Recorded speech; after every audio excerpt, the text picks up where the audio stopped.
Olá pessoal, está começando mais um episódio do Cast for Closer, seu podcast para dominar inside sales e colocar suas metas no bolso. O episódio de hoje é muito especial. A gente vai falar sobre a estratégia de crescimento de resultados digitais após 12 mil clientes. Ainda na busca de trazer conteúdo diferente para você, em formatos diferentes aqui no Cast for Closers, a gente aproveitou essa entrevista que eu fiz com o Eric Santos, CEO da Resultados Digitais, nosso entrevistado lá do episódio 50. A gente bateu esse papo mega informal no evento Startup Summit, aqui em Florianópolis mesmo, em agosto de 2019. E eu estou trazendo na íntegra o áudio para vocês dessa entrevista. E a gente vai falar um pouquinho sobre o estudo que a Resultados Digitais fez sobre seus públicos-alvo, sobre a proposta de valor que estava entregando para cada uma delas e quais foram as ações, como foi a manobra no navio, né, desse tamanho, para abrir essa nova parte do produto, do seu serviço e atender essa nova fatia de mercado. Então o Eric explicou certinho, em detalhes, todas as minúcias desse estudo e dessa mudança, na verdade, da abertura de parte de uma nova estratégia para aquisição de clientes da Resultados Digitais. Então, para você que está chegando agora, aproveita o episódio. Vamos lá?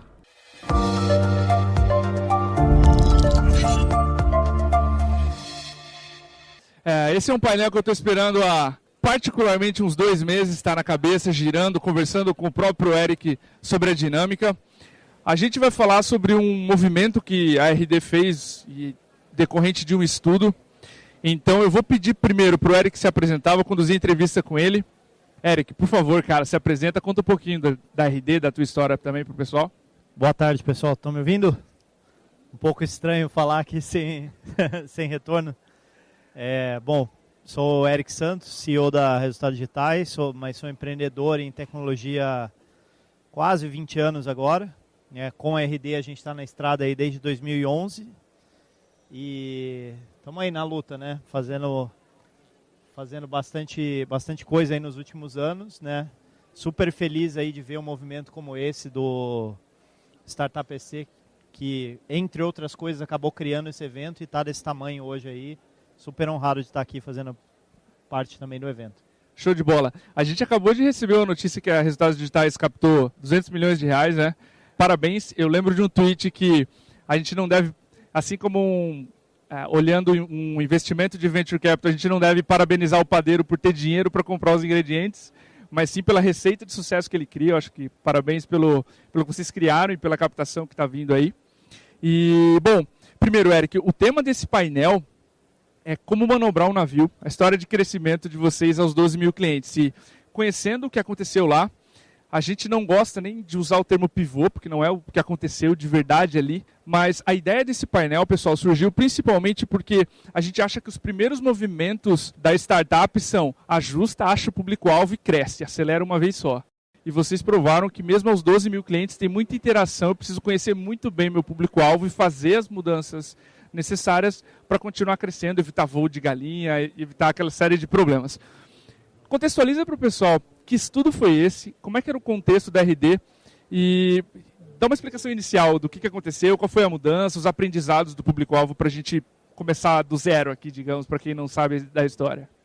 Legal. Bom, sobre a notícia, primeiro eu segurei, porque senão o Alexandre não me chama para o ano que vem, então tinha que trazer alguma coisa impactante aí para esse ano. O anúncio oficial. Exatamente, estava no contrato lá, tem que ser no dia do Startup Summit. Então, eu acho que até para explicar, é legal ter um pouco, talvez compartilhar um pouquinho como que eu penso isso do ponto de vista mais estrutural, né? Eu acho que a gente tem algumas fases que são muito distintas dentro de uma startup, né? Tem vários frameworks que tem muita gente bacana que fala sobre isso, desde David Scott, Mark Roberge e vários outros. Mas um cara que eu gosto bastante, quando tem esse olhar um pouco mais zoom out aí desse modelo, é um cara que chama Tien Tzu. Ele é CEO da Zuora, mas ele foi braço direito do Mark Benioff da Salesforce por muito tempo e antes foi da Oracle. Tem um cara assim bem rodado já no Vale, em particular em SaaS. E ele criou esse framework que ele chama de The Climb, né, escalada, que a analogia dele, e que eu acho que ele está certo do ponto de vista de approach, é quando você vai escalar um Monte Everest, você não pega numa linha reta e sobe reto, né? Você vai buscando atingir vai para o base camp primeiro, depois atinge um certo ponto, né, que é pré-definido dentro da montanha, vai para o outro, e cada uma desses trechos, ele requer um conjunto diferente, muitas vezes até de equipamentos, habilidades, tem parte que você tem que correr mais, tem parte que tem que preservar energia. Então eu acho que ele faz uma analogia legal, e aí falando especificamente de SaaS, ele divide essa trajetória geralmente de 0 a 1 milhão de dólares de receita recorrente, de 1 a 3, de 3 a 10, de 10 a 30, 30 a 100, 100 a 300, 300 a 1 bi. E cada um desses estágios tem um desafio diferente. O que a gente se viu, né, nos últimos 2, 3 anos ali, a gente estava, acho que 2 anos atrás, quando a gente estava mais ou menos nesse estágio entre 10 e 30 de dólar, uma coisa que a gente começou a ver é que, e ele fala muito sobre isso, se você começa a olhar com um pouco mais de disciplina o que você tem do ponto de vista de dados já da base de clientes e de parceiros, dá para ver com mais clareza que partes do modelo que estão funcionando muito bem e que partes do modelo que não estão otimizadas. E por que é importante? Porque às vezes a gente olha o negócio como um todo e está tudo funcionando, né? Quando eu olho no agregado, o LTV por CAC está bom, o churn está bom, o crescimento está bom e tal, mas certamente tem segmentos que estão indo muito melhor do que outros que estão meio que segurando o business um pouco. E se você não resolve isso nessa fase, aí pode virar o tal do voo de galinha, que é esses segmentos que não performam tão bem, te seguram um pouco e não deixam crescer de uma forma sustentável. Então, o que a gente passou por esse processo, né? Tinha já anos de dados de clientes e de parceiros, e a gente conseguiu ver, tal perfil funciona melhor, esses outros perfis, eles não funcionam tão bem, exceto quando acontece tal coisa. Então, a gente tirou algumas conclusões sobre isso e depois fez ajustes, né, os fine-tunings ali no modelo de negócio em cima disso. Ótimo. Enquanto a gente conversava, pessoal, com o Eric sobre esse painel, eu fiquei especificamente curioso quando tu entrou num ponto de qual desses segmentos não estava sendo bem atendido pela proposta atual de valor e estava deixando o negócio menos atrativo se olhasse, né, característica micro. E tu mencionou assim, quando eu vejo, não é o tamanho, é a maturidade de marketing digital, ou a maturidade digital do negócio. Conhecendo o RD, eu tenho certeza que essa decisão foi tomada com base em dados e métricas e variáveis. Então, especificamente sobre essa maturidade digital, que variáveis ou que métricas vocês usaram para definir isso e falar, esse público aqui não está funcionando direito? Então, bom, hoje a gente tem 2 produtos, né? Tem um produto de marketing e vendas, mas falando do produto de marketing especificamente, tem uma certa hierarquia de necessidades que eu acho que uma empresa tem quando está falando de marketing digital. Então, talvez assim, o primeiro momento aqui é o momento do que o mercado convencional chamar de web presence. Eu tenho um site, tenho uma presença em mídias sociais e tal. Aí o segundo entra aquela parte de gestão de marketing digital básica, né, que é usar mídias sociais, fazer um pouquinho de e-mail marketing, aquele tipo de coisa. E aí vai indo para o inbound marketing, depois marketing automation, BI, AI, machine learning, essas coisas. O que a gente conseguiu ver é que dentro do nosso público, mais correlacionado com o sucesso dele era a maturidade dele entre fazer esse jump do básico de marketing digital para inbound marketing e bem menos o tamanho da empresa.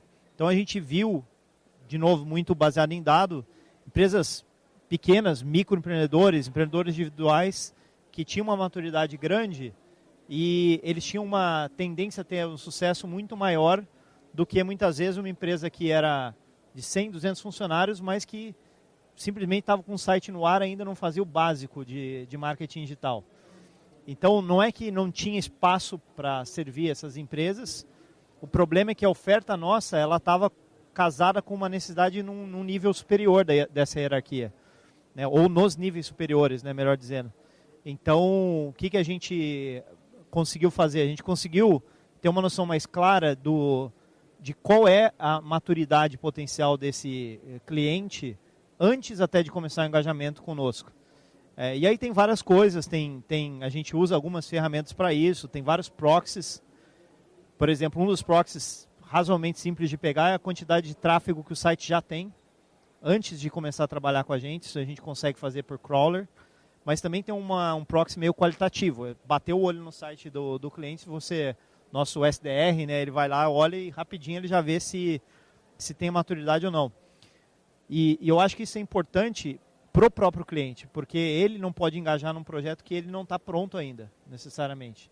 Então, acho que é uma coisa que foi importante para o ecossistema como um todo.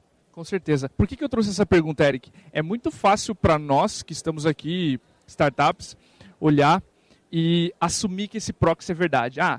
Tamanho de empresa importa. E é muito comum ver N empresas fazerem isso. O tamanho da empresa esconde um monte de coisas que vocês debugaram, digamos assim. O que esse proxy, essa relação macro, esconde por baixo de muita coisa. E era nesse ponto que eu queria chegar. Eu tenho certeza que as startups de vocês podem tirar muitos insights desse exemplo. Tamanho de empresa esconde um monte de coisa embaixo, né? Qual a maturidade, quais são as condições para que esse microempreendedor possa ter sucesso? Eu acho que isso é legal de trazer. Outro ponto que eu queria mergulhar. Vocês tomaram a decisão, beleza, vamos especificar a oferta de produto para esse segmento. Várias pessoas se envolveram nesse estudo, mas eu acredito que boa parte da RD ainda não sabia, ou não sabia da totalidade dos desdobramentos. Como é que tu comunica partes interessadas, RD, investidores, agências parceiras, e além de comunicar as partes interessadas, que medidas vocês tomam para a máquina não parar, digamos assim, para que a operação que já existe continue vendendo, enfim, tracionando como a gente quer? A gente tem que tomar um cuidado grande com comunicação em geral, em qualquer uma das mudanças, por menos significativo que você acha que ela seja, porque qualquer coisa que a gente faz, por exemplo, no nosso caso, né, com a base de 3.000 clientes ou 2.000 parceiros, você às vezes está fazendo uma mudança simples, vou mudar o modelo de comissionamento da minha agência parceira. Se eu não entender que isso pode causar um problema de ruído absurdo no canal, eu não tomo cuidado suficiente para fazer uma comunicação detalhada, escopada e tal. Não dizendo que a gente não erra, ou enfim, não, mas eu acho que a gente tem hoje pelo menos uma consciência de que esse processo tem que ser esse processo de comunicação precisa ser bem feito. E muitas vezes a comunicação também não é de uma via só. Então uma das coisas que a gente faz hoje, por exemplo, com parceiro, com cliente também, mas com parceiro faz mais, quando a gente tem que fazer uma mudança um pouco maior, a gente envolve eles na decisão. Então tem alguns níveis, né? Por exemplo, tem um grupo que a gente chama de Partner Council, que são os principais parceiros da RD, que a gente se encontra uma vez por trimestre. Quando tem uma mudança que está sendo trabalhada, a gente já joga o balão de ensaio lá, para ver o que eles acham. Aí usa feedback, refina isso, expõe para um grupo um pouquinho maior, pega feedback de novo tal, e quando vai para o grupo maior, evita que a gente pelo menos tenha aqueles erros grosseiros, né? Então geralmente uma coisa ou outra alguém fica, né, descontente e tal, mas a gente pelo menos consegue, inclusive até na comunicação, endereçar melhor as preocupações do pessoal. Então, mas no geral eu tenho que seguir um pouco o flow de governança, né? Então se é uma coisa que vai mudar, por exemplo, minimamente minha estrutura de modelo de negócio ou de meta, eu preciso aprovar com o conselho, então tem que ter essa discussão interna, levar para o conselho, mostrar, vender, ter aprovação, depois voltar, levar para o time, depois começar a levar para fora, né? Então a gente tenta fazer isso de uma forma sequenciada, mas que garanta que a cada passinho que a gente dá, está tentando ser o mais claro possível, né, dentro desse processo. Maravilha. Pelo viés do painel, pela minha cabeça também, eu estou especialmente curioso em saber dos desdobramentos dessa estratégia no teu time comercial. Como é que vocês se prepararam para mudar a oferta, ou como é que vocês estão se preparando, se é que essa oferta já foi para o ar, para atender esse público de forma diferente no comercial? Mudou o perfil do vendedor? O que aconteceu no time comercial? Como é que isso foi gerenciado ali dentro para a gente garantir que a comunicação vai ser feita da forma certa, enfim? Que nesse caso, né, esse ajuste que a gente fez em particular, ele não mudou tanto, porque no final das contas, o que a gente definiu? A gente subiu um pouquinho a barra de qualificação, basicamente. Perfeito. E aí eu tenho toda, né, modelagem do funil lá, desde o marketing, né, quanto marketing tem que entregar para vendas de MQLs e aí vai, né, MQL, sal e tudo mais. O que a gente fez? A gente entendeu assim, ó, esse perfil nessas condições ele não tem a mesma chance de sucesso. Ao invés de a gente tentar vender esse produto para ele, vamos colocar ofertas alternativas para ele, mesmo educacionais às vezes, né? Ou trazer um parceiro junto na jogada. Então o que a gente fez na essência foi subir um pouquinho a barra, mudou um pouco a barra da qualificação, automaticamente o funil dali para frente se ajusta, o perfil de vendedor é o mesmo, o perfil do atendimento é o mesmo, não mudou isso. A diferença, obviamente, é que se eu tinha uma certa projeção que ela baseada tanto no top line, né, receita, quanto na estrutura de recursos humanos, que era baseado num certo número, agora é baseado num outro número. Então tem que ajustar isso. Mas não teve nenhuma mudança estrutural, ela foi uma mudança muito mais... Por isso que eu acho que foi muito mais nessa linha de fine-tuning mesmo do modelo, do que, por exemplo, um pivô, que é uma mudança mais brusca. Ela fala, isso aqui não está funcionando, eu preciso ir para o outro lado. Detalhe particular. Na tua cabeça, olhando como CEO, tá? Beleza. Passou, estudou, conduziu o estudo, comunicou. Beleza, é hora de implementar. O que passou na tua cabeça, cara? Tu abriu um vinho, tu saiu para correr. Como é que essa decisão estava dentro da tua cabeça, assim? Era hora de tomar, enfim. Como é que isso foi processado por ti, assim? Cara, vai acontecer e é inevitável. Eu acho que, assim, vida de empreendedores tem que estar acostumado a tomar decisão e muitas vezes é muito mais custoso você não tomar a decisão do que tomar uma decisão imperfeita. Claro que a gente tem um rigor hoje, principalmente nessas decisões, e eu gosto de um framework que, é assim, sempre me pergunto qual a consequência da decisão e a reversibilidade dela. Se for uma decisão que volta fácil, se você errou, ela volta fácil, toma rápido, não precisa fazer. Se ela tem é mais difícil de reverter e ela tem um impacto potencial grande, aí sim, né, analisa, estuda, debate, faz um trabalho um pouco maior nesse sentido. Então, como essa é uma decisão que cai naquela categoria de que a gente tinha que acertar um pouco mais, né, a gente teve um bom trabalho interno, né, de amassar dado e de debater, que quando foi a hora de tomar a decisão era meio que no-brainer. Não, é isso, a gente tem que fazer. E a preocupação maior agora do ponto de vista de companhia e até de missão tá bom, o que a gente vai fazer então para poder ter alguma coisa bacana para essa galera que ainda não está pronta ainda. Né? Não está pronta para fazer automação de marketing, né? Naquela escadinha que eu falei. Não é que não está pronta para nada. Né? Não está pronta para essa oferta que a gente tinha aqui. E aí tem uma série de coisas. Né? A gente tenta trabalhar isso de várias formas. Felizmente na RD a gente tem oferta de produto, tem coisa que está saindo, tem outra oferta de produto que o próprio CRM que já tem plano free também. A gente tem alternativas de recomendação de ferramentas, de conteúdo, parceria. Por exemplo, tem um perfil de cliente que é desse menos maduro, que quando ele está casado com um parceiro, ele funciona bem. Então, quando ele vem, a gente tenta jogar na conversa um parceiro nosso, porque o parceiro ele acaba fazendo muitas vezes aquele trabalho, né, mais até braçal, que às vezes um cliente, né, mais imaturo ou menor não tem recurso ou braço. Ótimo.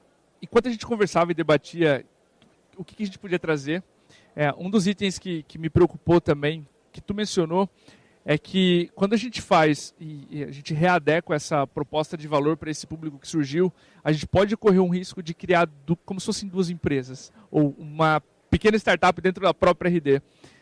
Como é que tu garante, ou como é que tu viu isso acontecer para que esses dois aspectos de resultados digitais se conversassem? Por exemplo, essa nova oferta que foi para esse novo produto, esse novo público que não estava tão maduro, enfim. Como é que tu garante que esse aprendizado gerado retroalimenta a estrutura que já existe?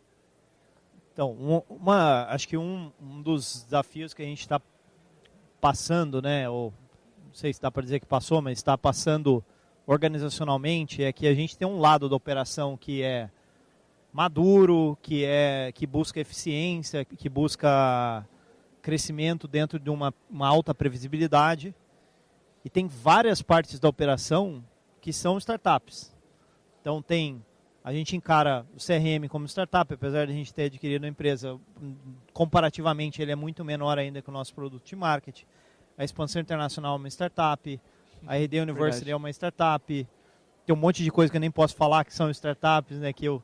E aí a gente, eu tento olhar para isso de uma forma diferente. Eu acho que um dos aprendizados que a gente está tendo é que para essas iniciativas, a melhor coisa a se fazer no começo, até ela chegar a uma escala, passar Product Market Fit, Go to Market Fit, é blindar. Porque se ela, por exemplo, a gente teve esse problema de internacionalização, a gente tentou integrar cedo demais.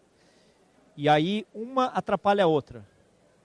A operação de internacional, ela começou a tirar um pouquinho de foco da operação de Brasil, que precisa de foco porque precisa de eficiência, enquanto que Brasil estava trazendo um monte de burocracias, processos e coisas que a gente tem na operação atual, que é importante, mas que era totalmente irrelevante para uma operação que estava começando. Então, acho que a gente está conseguindo fazer isso melhor agora. Eu tenho células bem definidas, squads autônomos, multidisciplinares, que têm um objetivo claro. A minha relação com eles é diferente. Então, por exemplo, na operação core da RD, né, RD Station Marketing Brasil, eu tenho toda a estrutura de governança e eu tenho a batida de execução e tal, enquanto que, por exemplo, na operação do CRM, eu tenho reunião de conselho com ele, como se eu fosse um investidor e não como se fosse, sabe, CEO cobrando meta lá. Eu sento com o pessoal do CRM, a gente faz uma reunião uma vez por mês, que é uma reunião de trabalho, a gente fica 3 horas conversando sobre estratégia, sobre coisas que um investidor geralmente faz, não que um executivo, chefe faz. Então eu estou aprendendo também a lidar com isso de uma forma diferente, mas eu acho que está ficando mais natural e aí com o tempo você vai polinizando melhor as coisas que são boas de um lado para o outro, né? Então a gente estava tendo uma discussão específica essa semana de algumas armadilhas que eu sei que uma dessas iniciativas vai passar, porque a gente já viu esse filme algumas vezes. Então você já se antecipa esse problema, né?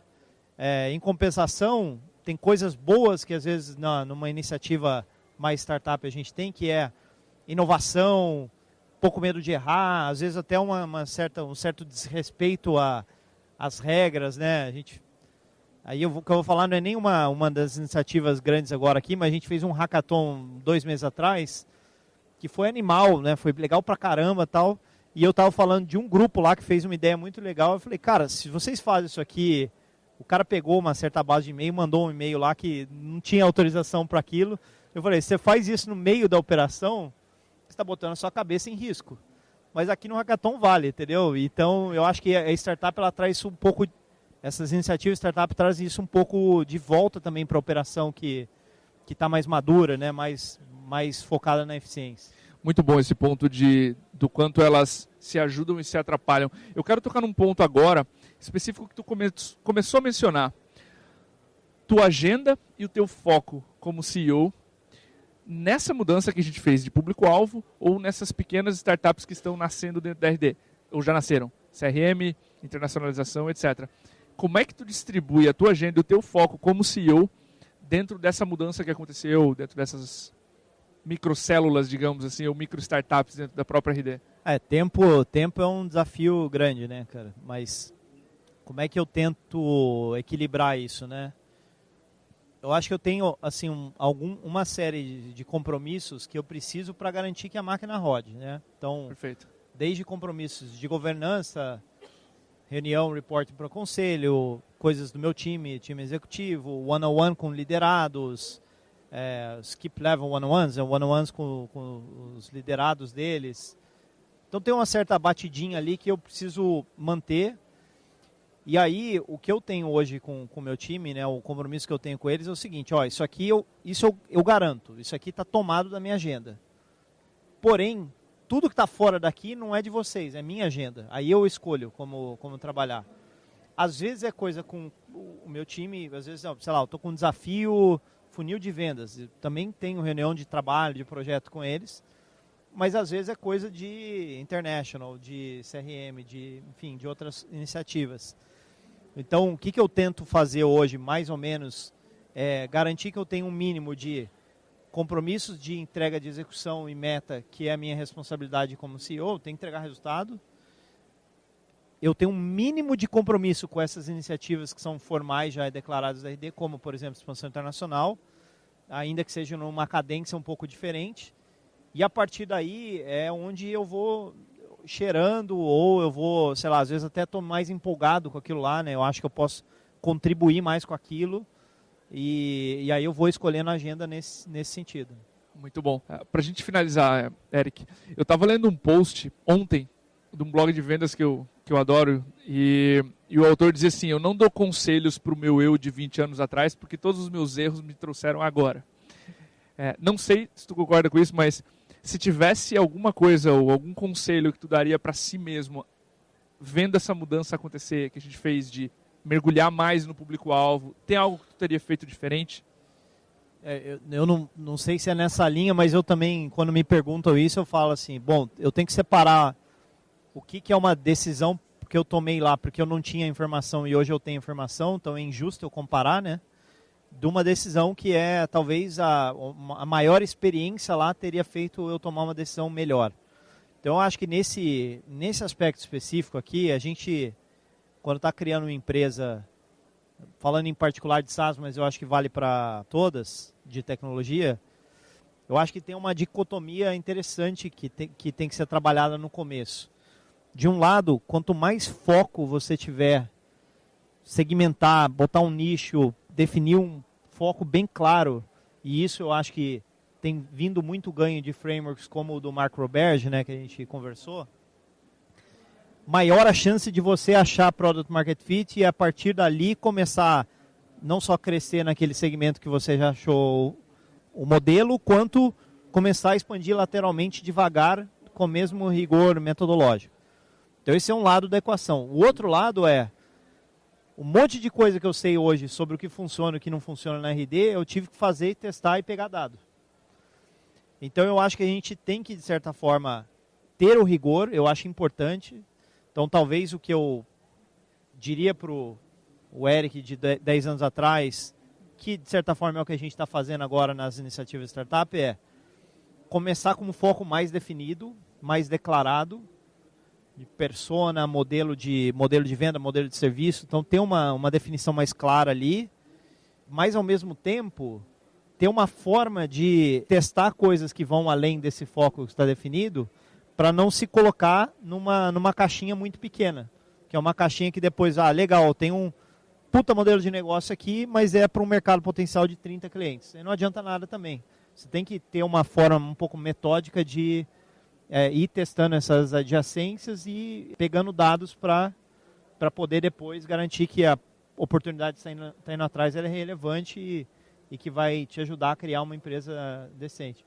Então, acho que seria isso, né? Eu acho que a gente teve todo o lado bom de experimentar bastante, vender bastante. Eu lembro que os primeiros clientes que eu vendi para um restaurante. Eu rapidinho descobri que esse segmento não ia dar certo, né? Porque o cara não tinha nem a senha do site dele, ele nem sabia quem tinha feito o site dele, para botar o script do Google Analytics. Mas foi legal, porque é um data point, entendeu? Eu falei, negócio, aí você pega 5 desses, eu falo, negócio local não funciona para nós. E já foi um aprendizado importante.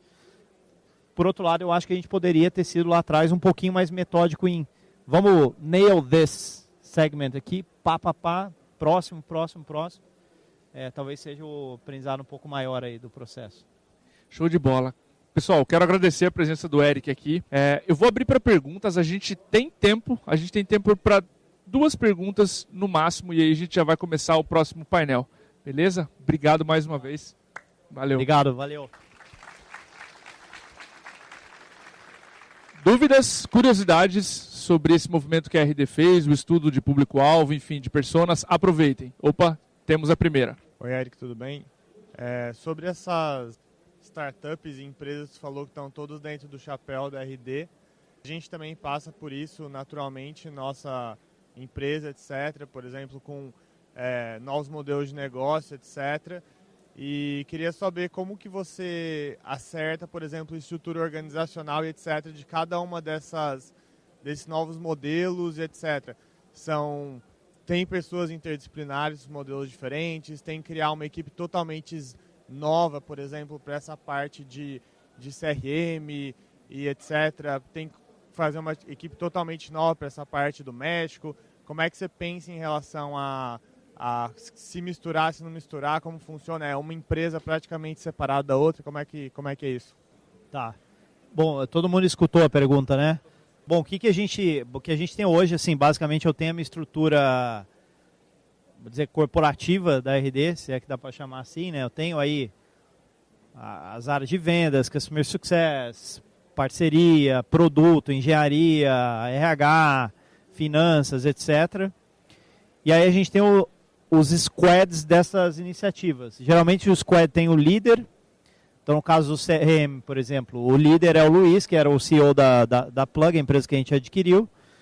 Ele responde formalmente para um dos meus heads, no caso o Tung, diretor de produto.